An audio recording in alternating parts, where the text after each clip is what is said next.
Dr. Alex Harrison had seen many destroyed worlds in his 15 years as a rescue specialist, but nothing could have prepared him for what he found on the planet Zephyria.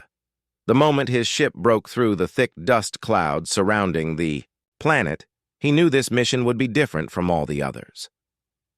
3 weeks ago, massive earthquakes had shaken Zephyria so hard that entire cities made of beautiful crystal towers came crashing down like dominoes.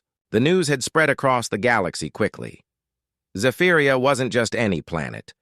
It was home to one of the most advanced civilizations known to humanity. Their technology was so far ahead that even their simplest tools seemed like magic to most people. Alex stepped off his rescue ship and looked around at what used to be the Royal District, where magnificent crystal palaces once stood reaching toward the sky. Now there were only piles of broken glass-like material scattered everywhere. The silence was eerie. No birds, no wind, just the occasional creaking sound of unstable structures. Settling into new positions, his small team of 5 rescue workers began setting up their equipment immediately. They had brought the best technology Earth could offer. Bioscanners that could detect life signs through solid rock, excavation drones that could carefully move debris without causing more damage, and communication devices that could work even in the most challenging conditions. As Alex calibrated his bioscanner, something interesting appeared on the screen. Deep below the rubble, about 40 feet down, there were definitely life signs. But these readings were strange. His scanner was picking up 2 different types of biological signatures, one that looked almost human, and another that was completely alien. "Hey, boss, you need to see this," called out Jenny, one of his team members. She was pointing toward a figure moving slowly through the debris field about 100 yards away. Alex looked up to see someone approaching them. At first glance, the figure looked somewhat human, but as it got closer, the differences became obvious. The being was taller than most humans, with skin that had a slight blue tint to it. But what really caught Alex's attention was the mechanical suit the being was wearing. It wasn't just clothing. It was clearly helping this person move around. The being reached them and began speaking in a language Alex didn't recognize. But then, switching to broken English, the stranger said, "Please, you help Mother trapped below." Alex activated his universal translator device, and suddenly the being's words became much clearer. "I am Kael'thon. I am king of this world now, though I never wanted to be. My mother, Queen Scifi, she is trapped deep under the old ceremonial chambers. Our people tried to reach her, but..." He paused, looking down at his mechanical legs. "I cannot lead them into dangerous places like a proper king should." The young alien's story began to unfold. Kael'thon explained that he had been born with a condition that made it difficult for him to walk without assistance. In Zephyrian culture, physical strength had always been important for rulers, but when the earthquakes killed his father and older brothers, the responsibility of leadership fell to him. Alex listened carefully as Kael'thon described what had happened during the disaster. His mother had been in the ceremonial chambers deep beneath the palace, performing an ancient ritual that was supposed to bring good fortune to their people. When the earthquake started, the chambers had sealed automatically to protect whoever was inside.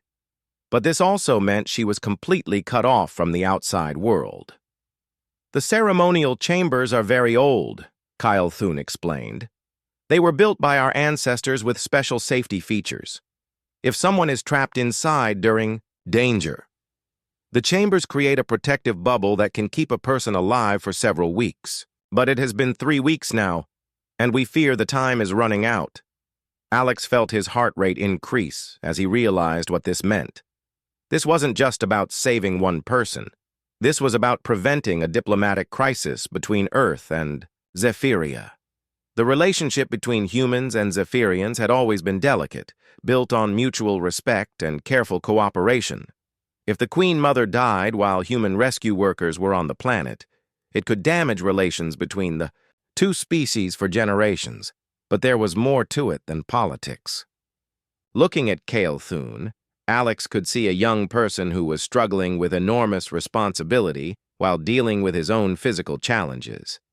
The weight of an entire civilization's future was on his shoulders, and he was clearly exhausted from trying to coordinate rescue efforts while managing his people's fear and desperation. Cale Thune pulled out what looked like a crystal tablet and showed Alex detailed blueprints of the underground chambers. "Our rescue teams gave up yesterday," he said quietly. "They said it was too dangerous, that the structure might collapse completely if we try to dig deeper. But you are human. You have different tools, different ways of thinking.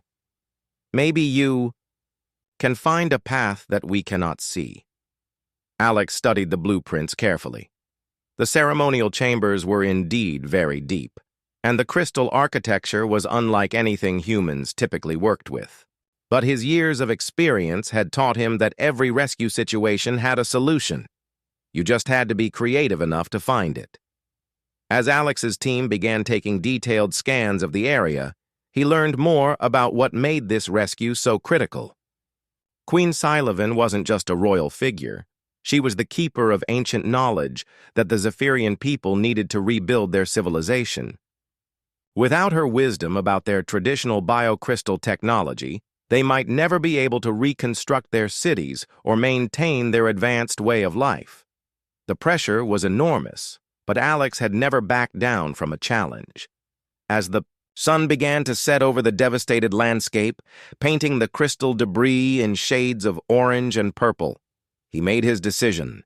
Tomorrow, they would begin the most difficult rescue mission of his career.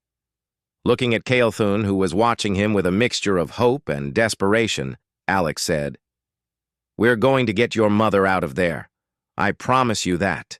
It might take time, and it won't be easy, but we're not leaving this planet without her." For the first time since Alex had met him, Cale Thune smiled. It was a small smile, but it carried the weight of an entire world's hope. The next morning, Alex woke up before sunrise. He had barely slept, his mind racing with plans and possibilities. The crystal blueprints that Cale Thune had given him were unlike anything he had ever worked with before. Human buildings were made of concrete, steel, and wood, materials that behaved in predictable ways. But Zephyrian crystal architecture was living technology that grew and adapted over time. Alex spread the blueprints across a makeshift table in their temporary camp. His team gathered around as he pointed to the various levels of the underground complex.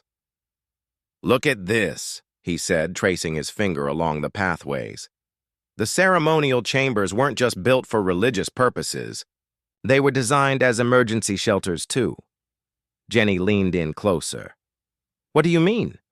"See these markings here?" Alex pointed to symbols on the blueprint. Cale Thune explained that when danger strikes, the chambers automatically seal themselves and create a protective environment inside.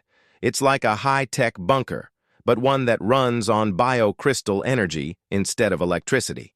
The team spent hours studying the ancient Zephyrian construction methods. Alex learned that the crystals weren't just decorative, they were actually alive in a way, storing and channeling energy throughout the structure. When the earthquakes hit, the crystals had done exactly what they were designed to do: protect the person inside at all costs. But this protective feature had created a new problem. The same system that was keeping Queen Scifi alive was also making it nearly impossible to reach her.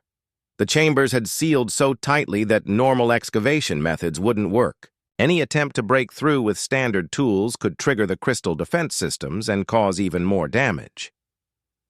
Around midday, Cale Thune arrived at their camp with several other Zephyrians who had been working on rescue efforts. Alex noticed how the young king moved with quiet determination despite his physical challenges. The mechanical suit he wore wasn't just helping him walk, it was allowing him to carry supplies and coordinate with his people in ways that would have been impossible otherwise. "I brought the senior builders," Cale Thune said, introducing Alex, "to the Zephyrian experts. They know more about crystal construction than anyone else still alive. Through his translator, Alex spoke with the builders about the unique properties of their crystal technology. He learned that Zephyrian crystals responded to specific vibrations and frequencies. Instead of breaking the crystals apart, they could potentially convince them to move themselves out of the way. "It's like singing to them," explained one of the elderly builders. "Each crystal has its own note, its own song. If you can find the right harmony, they will dance for you instead of fighting against you." This gave Alex an idea that was both brilliant and risky. Instead of using traditional excavation equipment, they could use harmonic resonance technology to carefully move the crystal debris. It would be like performing surgery with sound instead of scalpels. The next few days were filled with intense preparation. Alex's team worked around the clock to modify their equipment for harmonic excavation. They had to learn the crystal songs that the Zephyrian builders taught them, programming these frequencies into their machines with perfect precision. But the work wasn't just technical, it was deeply emotional too. As Alex spent more time with Kael Thun, he began to understand the enormous pressure the young king was under. Not only was he dealing with the possible loss of his mother, but he was also trying to lead an entire civilization through the worst disaster in their history. "I was never supposed to be king," Kael Thun confided to Alex one evening as they watched the sunset over the crystal ruins. "My older brothers were the ones trained for leadership. I was supposed to be a scholar, studying the old texts and preserving our history. But now," he gestured at the destruction around them, "now I have to rebuild everything, and I don't know if I'm strong enough." Alex saw something in Kael Thun that reminded him of himself when he was younger, someone who had been thrust into a situation far bigger than anything he had prepared for, but who was determined to do the right thing anyway. "Strength isn't just about being able to lift heavy things or run fast," Alex told him. "Real strength is about making hard decisions and not giving up when things get tough. From what I've seen, you have more strength than you realize." As the team prepared to begin excavation, they faced several unexpected challenges. The first attempt to use harmonic resonance caused a small avalanche that nearly buried one of their drones. The crystal formations were more sensitive than they had expected, responding to frequencies that weren't even in their calculations. Then came the discovery of toxic gas pockets that had formed when the crystal biosystems were damaged. In the earthquakes, these gases were harmless to Zephyrians but could be dangerous to humans. Alex's team had to constantly monitor air quality and adjust their approach to avoid areas where these gases had collected. The most frightening moment came when aftershocks from the original earthquake started hitting the area. Everyone felt the ground shake, and for a terrifying few seconds, it looked like their carefully planned excavation site might collapse completely. But the harmonic resonance equipment actually helped stabilize the crystal formations, proving that their approach was working. After 5 days of careful, precise work, they finally broke through to the level where the ceremonial chambers were located. Alex's bioscanner confirmed what they had all been hoping for.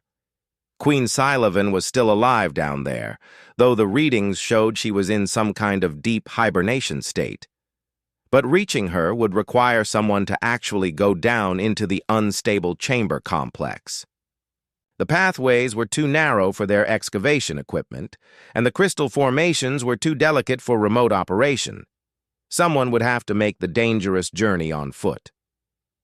Alex looked at his team, then at Kael Thun, who was clearly wishing he could make the descent himself, but knowing his physical limitations wouldn't allow it.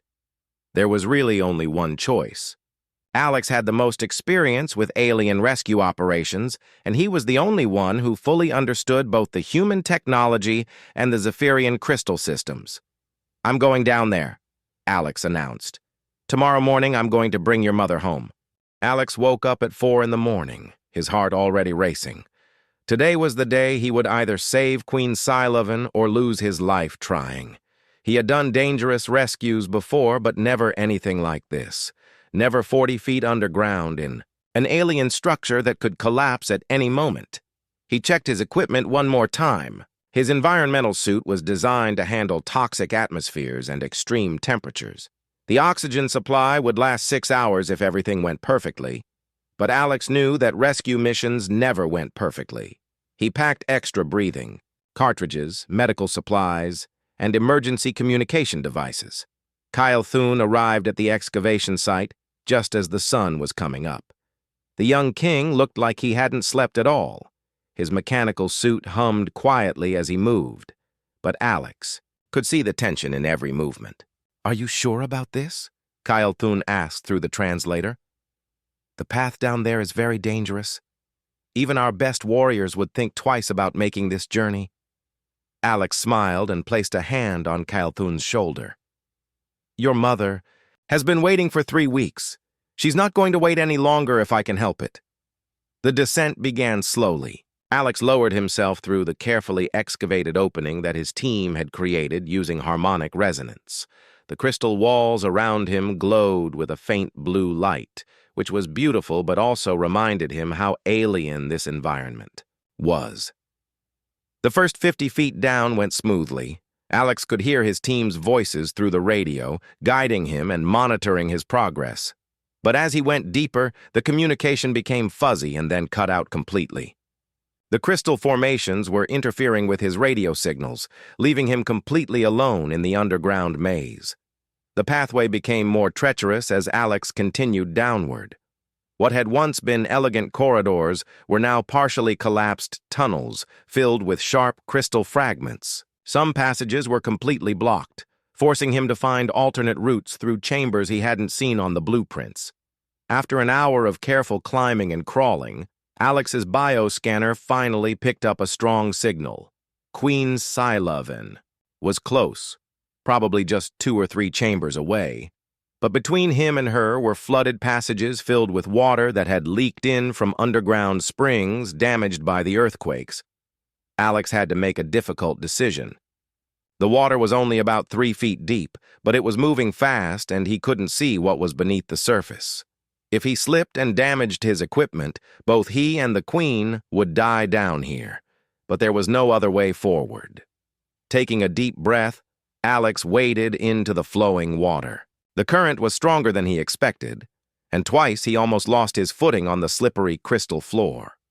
Sharp fragments hidden under the water cut through his suit in several places, but thankfully not deep enough to cause serious damage. Finally, Alex reached the ceremonial chamber where Queen Scifi was trapped. What he found there was both amazing and terrifying. The Queen was floating in the center of the room, surrounded by a glowing energy field that pulsed with soft light. She appeared to be in some kind of deep sleep, barely breathing, but definitely alive. But Alex's scanner immediately detected a serious problem. The biocrystalline implants that all Zephyrian nobles had were malfunctioning. Instead of helping her body function properly, they were slowly poisoning her system. The energy field keeping her alive was also causing her own technology to work against her. Alex had studied Zephyrian biology during his training, but this was far beyond anything he had encountered before. He activated his emergency medical protocols and tried to contact his team, but the radio was still dead. He was going to have to handle this alone. Working quickly but carefully, Alex used his medical scanner to understand what was happening inside the Queen's body. The damaged implants were releasing toxins that her immune system couldn't handle. He needed to neutralize these toxins while keeping her in the protective energy field, or she would die within minutes. Using supplies from his emergency medical kit, Alex created a solution that should counteract the implant toxins. But administering it meant partially disrupting the energy field, which was incredibly risky. If he made a mistake, the field might collapse completely and kill her instantly. Alex's hands shook as he prepared the injection. He had saved hundreds of lives during his career, but never under conditions like this. Taking a deep breath to steady himself, he carefully inserted the medical injector through a small gap in the energy field. The Queen's body responded immediately. Her breathing became stronger and more regular, and the scanner showed that the toxin levels were dropping. But now came the hardest part, getting both of them out of the underground chambers before his oxygen ran out. Alex gently lifted Queen Sci-Fi from the energy field. She was unconscious but stable and much lighter than he had expected. Zephyrians had hollow bones like birds, which made them fragile but also easier to carry. The journey back was a nightmare. The path Alex had used to descend was too narrow to carry another person, so he had to find a completely different route. Several times he took wrong turns and had to backtrack, wasting precious oxygen. The Queen remained unconscious, which was probably better since the journey would have been terrifying for anyone who was awake. Halfway back to the surface, Alex's worst fear came true. The aftershocks started again, and this time they were stronger than before. Crystal formations began falling all around him, and several passages he had planned to use became completely blocked. With his oxygen running dangerously low and no way to contact his team, Alex had to make one last desperate gamble. Instead of trying to climb back the way he came, he decided to blast through a weakened section of crystal wall using his emergency charges. It was incredibly risky. The explosion could bring down the entire structure, but it was their only chance. The explosion worked perfectly. Alex and Queen Sci-Fi emerged into daylight just as his oxygen supply hit the critical level. His team rushed forward to help, and Zephyrian medical specialists immediately began treating their queen. As Alex collapsed from exhaustion, he saw Kael'thun's face looking down at him with tears in his eyes. "You did it," the young king whispered. "You actually did it." For the next 3 days, Alex barely left Queen Sci-Fi's side. The Zephyrian medical team had set up a temporary healing center in one of the few buildings that survived the earthquakes. Their technology was fascinating to watch. Instead of machines and monitors like human hospitals used, they relied on living crystals that could sense exactly what was happening inside a patient's body. Alex worked closely with the Zephyrian healers, sharing what he had learned about the Queen's condition during the rescue. The poisoning from her damaged implants was more serious than anyone had realized. Without the emergency treatment Alex had given her underground, she would have died within hours. Dr. Veltar, the lead Zephyrian healer, was amazed by Alex's quick thinking. "You performed xenobiology medicine with equipment you had never used before, on a species you had only studied in books," she said through the translator. "This should have been impossible." Alex shrugged modestly. "Sometimes you just have to trust your training and hope for the best. Besides, I had good teachers." He gestured toward the Zephyrian medical team. "Your people's knowledge of biocrystal healing is incredible. I learned more in 3 days than I could have in years of study." But the real magic happened when Queen Sci-Fi finally woke up on the 4th day. Alex was checking her vital signs with a human medical scanner when her eyes suddenly opened. For a moment, she looked confused, trying to remember where she was and what had happened. Then she saw Kael'thun sitting beside her bed, and her face lit up with joy.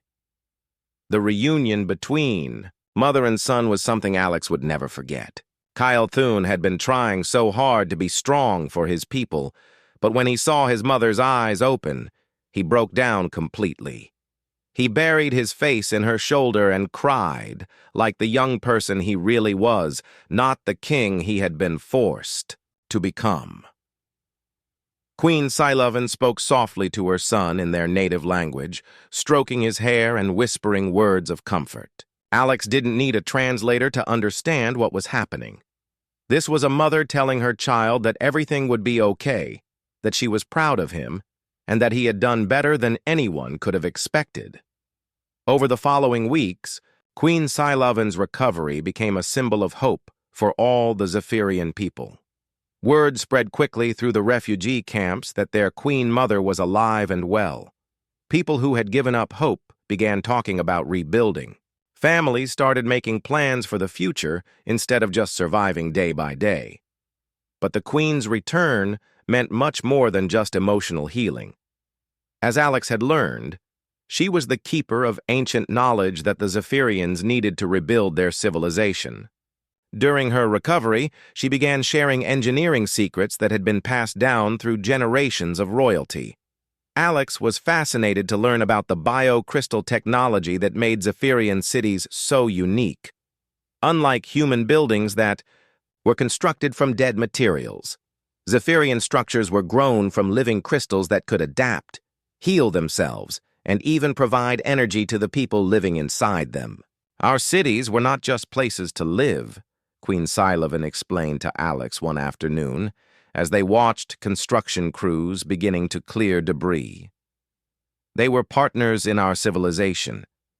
The crystals helped us, and we helped them. When the earthquakes came, the crystals tried to protect us, but the damage was too great for them to handle alone. With the Queen's guidance, the Zephyrian engineers began developing new construction techniques that combined their traditional crystal-growing methods with ideas they had learned from studying human engineering. Alex found himself serving as a bridge between the two approaches, helping translate concepts that didn't exist in both cultures. The work was challenging, but exciting. Alex watched as the first new crystal structures began growing from the ruins of the old city. These new buildings were different from the ancient ones, stronger, more flexible, and better able to survive natural disasters. They represented a fusion of old wisdom and new innovation. During this time, Alex also got to know Cael'thun better as both a person and a leader. The young king had grown tremendously during the crisis. The experience of nearly losing his mother and having to lead his people through their darkest hour had transformed him from an uncertain young man into a confident ruler. "I used to think that being disabled made me weak," Cael'thun told Alex, one evening as they watched the sunset paint the growing crystal spires in shades of gold and purple. "But this experience taught me that strength comes in many forms. You showed me that when you risked your life to save my mother. My people showed me that when they trusted me to lead them, even though I'm different from other kings." Alex was moved by the young king's words. He had come to Zephyria expecting to perform a routine rescue mission, but instead, he had found himself part of something much larger. The rescue had brought two species closer together and had helped a young leader discover his own strength. As news of the successful rescue spread throughout the galaxy, other worlds began sending aid to help with Zephyria's reconstruction. Ships arrived daily carrying supplies, volunteers, and messages of support from dozens of different species. What had started as a disaster was becoming an opportunity for unprecedented cooperation between worlds. Alex realized that his role was evolving too. He was no longer just a rescue specialist. He had become an unofficial ambassador between Earth and Zephyria. Government officials from both worlds contacted him regularly, asking for his insights on how the two species could work better together. The most surprising development came when Queen Scifi asked Alex to help establish new protocols for interspecies rescue operations. "What you did should not have been possible," she said. "But you succeeded because you combined human determination with respect for our culture and technology. This approach could save many lives in the future."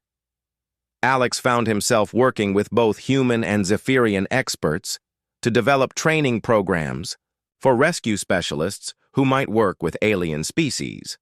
It was challenging work that required understanding not just the technical aspects of rescue operations, but also the cultural and biological differences that could affect how different species responded to crisis situations. As the weeks passed, Alex began to realize that his time on Zephyria was changing him too. He had always been good at his job, but this experience had shown him how much more he could accomplish when he truly understood and respected the people he was trying to help. The rescue had been successful not just because of his technical skills, but because he had taken the time to learn about Zephyrian culture and to build real relationships with Cael'thun and his people. 2 months after the rescue, Queen Scifi announced that she was ready to properly honor Alex, according to ancient Zephyrian tradition. Alex had assumed this meant some kind of medal or certificate, but he quickly learned that Zephyrian customs were far more meaningful than simple tokens of appreciation. The ceremony was planned for the site where the new Crystal Palace was being grown.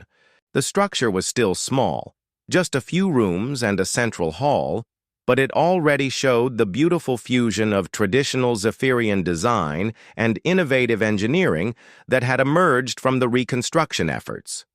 Representatives from over 20 different worlds had come to witness the ceremony. Alex was amazed to see beings he had only read about in textbooks, crystalline entities from the Andromeda sector, gas-based life forms from the Outer Rim, and even a few species that communicated entirely through color changes in their skin. The night before the ceremony, Kelthun visited Alex at his temporary quarters. The young king looked different now, more confident and peaceful than when they had first met.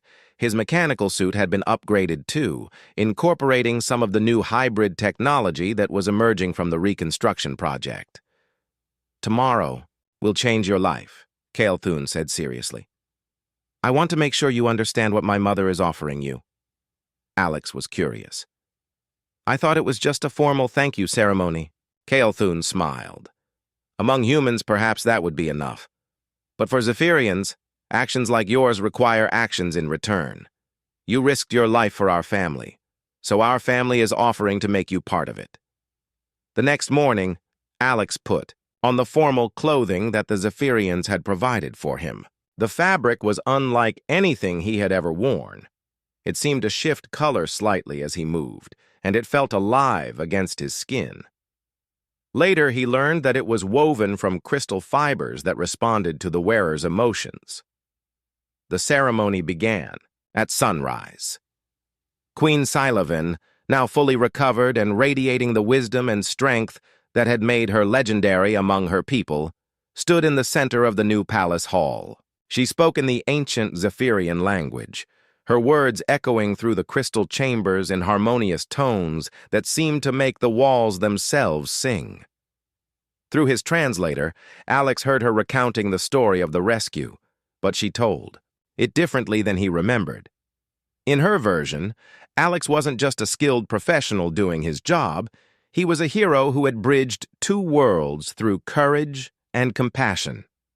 "Alex Harrison," she said, switching to English so that all the representatives could understand, "you entered our darkest hour as a stranger and emerged as family. You risked everything to save not just one life, but the heart of our civilization." What came next surprised everyone, including Alex.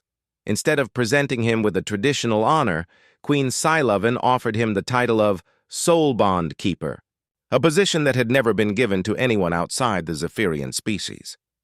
"This title makes you an honorary member of our royal family," she explained. "But more than that, it makes you a permanent bridge between our peoples. You will have access to our most sacred knowledge and technology, but in return, you must help us share this wisdom responsibly with the galaxy." Alex felt overwhelmed by the magnitude of what was being offered. The Queen was essentially giving him access to scientific advances that could revolutionize human medicine, engineering, and energy production. But she was also asking him to take on a lifetime responsibility. The most significant part of the reward was yet to come. Queen Scifi presented Alex with 3 knowledge crystals, living repositories of information that contained thousands of years of Zephyrian scientific and cultural knowledge.